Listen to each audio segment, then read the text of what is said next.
Ас біткеннің анасы, қасиетті нан осы, қай сәріптен басталып, аяқталған қарашы. Иә, дұрыс айтасың, нан сөзі н дыбысынан басталып, н дыбысына аяқталады. Кәнеки, менімен бірге қайтала.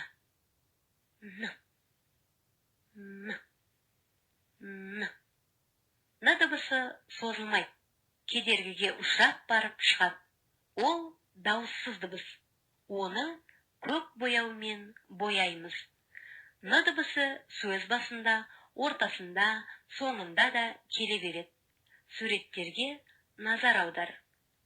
Нар, науат, нәресте, найзағай, анар, жылан, тиін, түн, тышқан.